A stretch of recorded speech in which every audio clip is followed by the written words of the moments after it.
El primer concepto es el de las finanzas. Las finanzas son una rama de la economía que se enfocan en las actividades de inversión, sean inversiones de activos reales o activos financieros. Los activos reales son activos intangibles, como lo pueden ser una maquinaria, un terreno o un edificio. Los activos financieros son los derechos que se tienen para cobrar una cuenta a futuro. En caso de una empresa, podría considerarse una cuenta o un documento por pagar. Las finanzas se enfocan principalmente en los recursos financieros y se basan en base a la información financiera que se obtiene de la contabilidad, además de que también se basan en indicadores macroeconómicos, como lo pueden ser la tasa de interés, la tasa de inflación, el crecimiento en el Producto Interno Bruto y distintas herramientas de la estadística y las matemáticas. Además, las finanzas se dividen en tres áreas principales.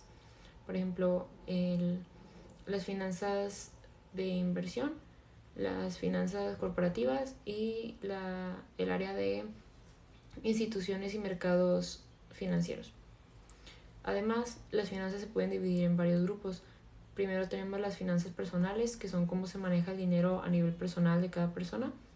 Tenemos también las finanzas corporativas, que es cómo las empresas obtienen y utilizan su capital para seguir financiando sus operaciones. Y también otra rama que tenemos son las finanzas públicas, que ya tiene que ver con el gobierno y cómo estos utilizan el dinero recaudado a base de impuestos. Como segundo concepto tenemos la administración financiera. La administración financiera es una disciplina que se encarga de planear, organizar, controlar y administrar los recursos financieros que tiene una empresa o una persona. La administración financiera también es la más amplia de las tres ramas de las finanzas y también otorga más trabajo, además de que es indispensable para cualquier empresa. La administración financiera estudia la inversión que se hace en activos reales, activos financieros y excedentes de efectivo. También estudia la obtención de los fondos para sostener dichas inversiones y finalmente estudia las decisiones que tienen relación a la reinversión de las utilidades obtenidas de estas inversiones y también decisiones que tienen que ver con la repartición de dividendos. La administración financiera tiene distintos objetivos. Entre ellos puede ser aumentar la rentabilidad, maximizar el valor de una empresa, disminuir los costos de la empresa, ya que al disminuir costos pues se ahorra dinero que está disponible para la empresa, ya sea para reinvertir o para hacer alguna otra cosa que necesite la empresa. También tiene como objetivo atraer nuevo capital, ya que pues entre más capital se tiene más dinero disponible, ya sea para intentar nuevas estrategias o para maximizar algún proceso que se tenga dentro de la empresa. Y también tiene como objetivo proteger los activos de una empresa, ya que pues los activos son la base en la cual se sostiene la empresa pues para seguir funcionando. El tercer concepto es el de las inversiones. Primero que nada, la acción de invertir como tal se refiere a dirigir recursos hacia un fin determinado. En el caso de las empresas, cuando se invierte es básicamente un desembolso de dinero para algún fin que beneficie a la empresa en un futuro.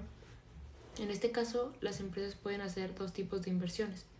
Primero tenemos las inversiones fijas, que se tratan de adquirir cosas materiales, como lo puede ser el inventario que luego se va a vender, maquinaria necesaria a lo mejor para hacer los productos terminados, equipo de reparto pues para repartir dicho producto terminado, edificios, terrenos, etcétera, cosas materiales por así decirlo. Y también tenemos las inversiones de excedente de efectivo, que estas suceden cuando se toma el efectivo excedente que tiene una empresa y se invierte durante un periodo específico para al final obtener rendimientos. Y dichos rendimientos que se ganan al final de la inversión pues se pueden redirigir ya sea para adquirir nuevas instalaciones o para los pagos de pasivos, entre otras. Estas inversiones de excedente de efectivo son como las más populares, ya que cuando se piensa en invertir, se piensa en invertir dinero y ganar rendimientos en base a una tasa de interés. Asimismo, las inversiones de dinero, por así decirlo, se dividen en dos: las inversiones de renta fija y de renta variable. Las inversiones de renta fija son más seguras y son más comunes, ya que tienen una tasa de interés fijada, pues fija, como su nombre lo dice. Entonces al invertir ya sabes cuánto rendimiento vas a obtener al final de tu inversión. Luego tenemos las inversiones de renta variable, que estas son más peligrosas ya que no tienen una tasa de interés definida y tienen un peligro más alto, pero así como tienen un riesgo mayor, también la probabilidad de rentabilidad o la posibilidad de rentabilidad es mayor. Como cuarto concepto tenemos el rendimiento. El rendimiento se puede definir como una recompensa que se obtiene después de que una persona invierta en algo. En este caso sería más que nada la definición de rendimiento financiero, ya que hay otros tipos de rendimiento. Pero bueno, el rendimiento financiero se puede obtener de tres maneras. Primeramente, mediante una tasa de interés. Esto sucede cuando uno invierte en algo, lo más común o el ejemplo más fácil que podría dar es cuando una persona invierte en CETES. CETES en este caso es de renta fija, ya que tiene una tasa de interés fija. Entonces, una persona, dependiendo del capital y del tiempo en el que vaya a invertir, una vez que pase el periodo por el cual invirtió el dinero, se le va a regresar el capital que invirtió al inicio, además de unos intereses. Estos intereses, dependiendo de la inversión que se haga, la tasa de interés que se tenga y el tiempo que se vaya a invertir, pues los intereses pueden aumentar o disminuir. Después también tenemos los dividendos, que estos se obtienen cuando una persona compra acciones de una empresa. Al final del periodo, cuando la empresa tiene, en caso de que tenga utilidad, pues ya en base a esas utilidades la empresa reparte dividendos a los accionistas que tienen pues acciones compradas en la empresa. Y finalmente tenemos la ganancia capital, que es algo muy común en el área del comercio, ya que es cuando una persona compra un activo y luego lo revende, por así decirlo, a otra persona, pero por un precio mayor. De esta manera, pues la persona genera un margen de utilidad ganando rendimiento. Como quinto concepto tenemos la liquidez. La liquidez hace referencia a la capacidad que tiene un activo de convertirse en efectivo sin perder su valor. También la liquidez tiene que ver con la capacidad de una empresa de hacerle frente a sus obligaciones a corto plazo. De esta manera, se dice que una empresa tiene liquidez cuando sus activos líquidos, es decir, los activos que tienen la capacidad de convertirse en efectivo o en dinero en un plazo inferior a un año y que tampoco pierden su valor, cuando esos activos superan los gastos y deudas a corto plazo, se considera que la empresa es líquida o que tiene liquidez. También los activos se pueden clasificar dependiendo de su liquidez. Por ejemplo, el activo que más liquidez tiene sería el dinero, como billetes o monedas de la moneda en curso legal. Ese efectivo tiene un alto grado de liquidez. Por otro lado, los inmuebles como terrenos, edificios, maquinaria, cosas similares, tienen un menor grado de liquidez. No solo los activos tienen liquidez, las empresas también se pueden considerar líquidas siempre y cuando cumplan con dos requisitos. Primero, que el título valor tiene que ser altamente negociable, y el segundo requisito es que el inversionista no le pierda. Como sexto concepto tenemos los accionistas. Los accionistas son las personas que compran acciones, como su nombre lo dice, de una empresa, y además estos accionistas están dispuestos a sacrificar, ya sea en mayor o en menor grado, la seguridad de su inversión. Esto con la expectativa de recibir una mayor tasa de rendimiento a cambio. Las aportaciones que hacen estos accionistas se pueden ver reflejadas en el balance general cuando vemos la sección o el apartado del capital contable. Asimismo, existen dos tipos de accionistas. Primero están los accionistas primarios, o comunes más bien, y estos accionistas tienen derecho a voto en las decisiones que toma la empresa. Sin embargo, son los últimos en recibir el dinero de las utilidades, ya que primero se reparte los derechos de los trabajadores, a los acreedores y a los accionistas preferentes. Después tenemos los accionistas preferentes, el cual es el otro grupo de accionistas, y estos no tienen derecho a votar en las decisiones de la empresa, pero son de las primeras personas que reciben dividendos. Además que estos dividendos pueden ser acumulables, es decir, que si la empresa en el periodo presente tiene pérdida, el derecho al dividendo se puede traspasar al periodo que sigue. Como segundo concepto tenemos el análisis de estados financieros. El análisis o interpretación de estados financieros es un estudio que realizan las personas que están interesadas o enfocadas en una empresa, y este análisis se hace con el objetivo de estudiar el desempeño que tiene dicha empresa.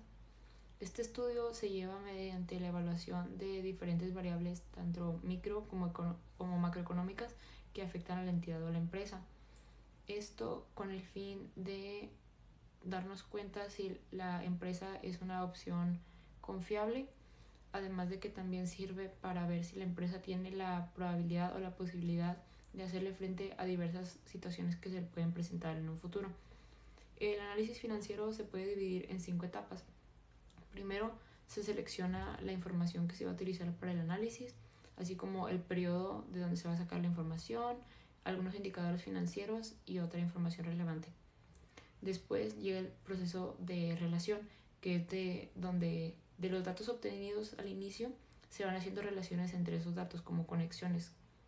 Después tenemos la tercera etapa, que es la evaluación de dichas relaciones, interpretarlas para así sacar conclusiones referentes a la empresa.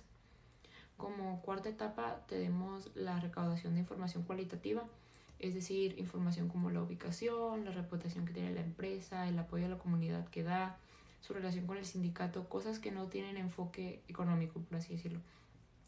Y ya por último se hace un benchmarking con toda la información y se sacan conclusiones sobre si la empresa la manera en la que la organización se está manejando. Como octavo concepto tenemos los estados financieros básicos, que estos reflejan o representan la última parte final del sistema de contabilidad de una empresa, ya que muestra como un resumen de las actividades financieras que se llevaron a cabo, o más bien de los resultados financieros que hubo dentro de un periodo contable. Estos estados se realizan en base al marco conceptual, a las NIF particulares y al juicio profesional. De acuerdo a las NIF, existen 4 estados financieros básicos. El estado de situación financiera, que es el que refleja la situación financiera de una empresa mediante la presentación de 3 rubros, el de activos, el de pasivos y el de capital contable. Dichos rubros se pueden presentar en 2 maneras, en forma de cuenta o en forma de reporte. Luego tenemos el estado de resultados integrales, en el cual se presentan los ingresos, así como los costos y los gastos que se realizaron en el periodo, esto con el fin de determinar si en el ejercicio hubo utilidad o pérdida. Como tercer estado tenemos el estado de cambios de capital contable, el cual refleja los cambios o variaciones que tuvo el capital contable, es decir, los diferentes cambios que tuvo las inversiones de los accionistas. Y como último estado financiero tenemos el estado de flujo de efectivo, que nos demuestra los orígenes del efectivo, además del destino en el cual se utilizó dicho efectivo. Como noveno concepto tenemos a los usuarios de información financiera. Estos usuarios son personas, grupos o entidades que se interesan en la información financiera y contable que tienen una empresa u organización, con el fin de medir o analizar e interpretar el desempeño y la situación económica que ésta tiene. Los usuarios de información financiera pueden dividirse en 2 grupos, en usuarios internos y en usuarios externos. Los internos son aquellos usuarios que están dentro de la empresa y que tienen acceso a toda la información según sus necesidades específicas. Y algunos de estos usuarios internos pueden ser los administradores o los inversionistas mayoritarios. Luego en el otro grupo se encuentran los usuarios externos, los cuales tienen acceso a la información financiera una vez que se hayan publicado los estados financieros, es decir, después de que todos los movimientos se hayan realizado y se haya cerrado el periodo contable. Dichos usuarios también son ajenos a la empresa y algunos ejemplos de estos usuarios externos pueden ser acreedores, proveedores, analistas de casas de bolsa, inversionistas minoritarios, sindicatos, entre otros. Como décimo y último concepto tenemos el concepto de utilidad, el cual es una característica o cualidad de la información financiera, y esta tiene que ver con que la información se pueda adaptar al propósito del usuario que la lea. La utilidad tiene 2 características. Primero, el contenido informativo, el cual debe ser significativo. Esto significa que la información tenga la capacidad de representar a la entidad, así como su evolución en el tiempo y los resultados de operación. Esto se realiza o se logra mediante los importes monetarios que se presentan en los estados financieros. Otra característica que tiene que tener el contenido informativo es que sea relevante, es decir, que de la información se puedan seleccionar ciertos elementos que ayuden al mejor entendimiento de la situación de la empresa. Algunos de estos elementos son los activos, los pasivos, el capital, los ingresos, los costos y los gastos. Otra característica que tiene que tener el contenido informativo es que sea veraz, es decir, que la información presentada te refleje cosas pues reales y que sean estas actividades que sean correctamente medidas. Y la última característica que tiene que tener este contenido informativo es que sea comparable, es decir, que se pueda comparar con diversas entidades para así poder lograr formar un juicio sobre todas estas entidades. Y la otra característica que debe cumplir la utilidad es la oportunidad, es decir, que la información financiera llegue a tiempo al usuario que la necesita para que así éste pueda realizar decisiones correctas a tiempo.